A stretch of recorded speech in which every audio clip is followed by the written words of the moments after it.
আল্লাহ যাদেরকে ভালোবাসেন তাদের জীবনেই কেন কষ্ট দেন?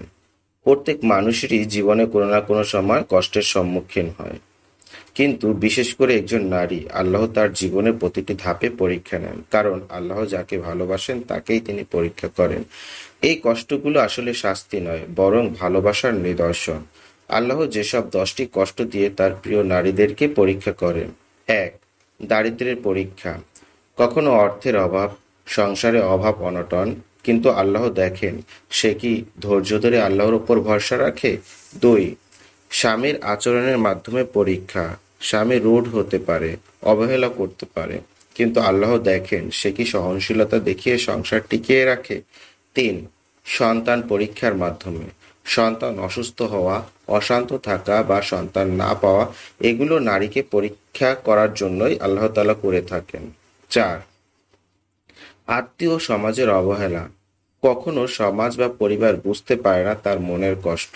আল্লাহ তখন তার ধৈর্যের পরীক্ষা করেন। 5. মানসিক কষ্ট ও একাকিত্বের পরীক্ষা।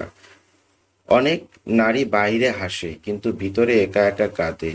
এই একাকিত্বের মুহূর্তে সে আল্লাহকে স্মরণ করে কিনা, সেটি আসল পরীক্ষা। 6. দাম্পত্য জীবনের কষ্ট। বিবাহিত জীবনে ঝগড়া বিবাদ, মতবিরোধ, আল্লাহ দেখেন সে কতটা ন্যায়ের পথে থাকে। 7. শারীরিক কষ্ট বা অসুস্থতা। দীর্ঘদিনের রোগ, মাসিকের যন্ত্রণা, সন্তান জন্মের কষ্ট, এগুলোতেও আল্লাহ তার ধৈর্য পরীক্ষা করেন। 8. পরিশ্রম ও ত্যাগের পরীক্ষা। ঘর সংসার, সন্তান, স্বামী সবার জন্য পরিশ্রম করে, নিজের সুখ ত্যাগ করে। আল্লাহ তার সেই ত্যাগে পরীক্ষা নেয়। আল্লাহ তাআলা তার সেই ত্যাগকে অমূল্য বলে গণ্য করেন। 9. দোয়া বিলম্বে কবুল হওয়ার পরীক্ষা। নারী যখন অনেক কেঁদেও দোয়া কবুল হতে দেরি হয়, তখন আল্লাহ দেখেন সে কি এখনো তার প্রতি আস্থা রাখে। 10. দুনিয়ায় অপমান বা অবিচার।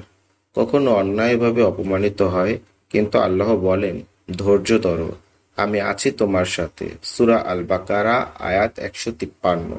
যে নারী সব কষ্টের মাঝেও নামাজ পড়ে, পর্দা করে, দোয়া করে, ধৈর্য ধরে, আল্লাহ তাআলা তাকে দুনিয়া ও আখিরাতে সম্মানিত করে।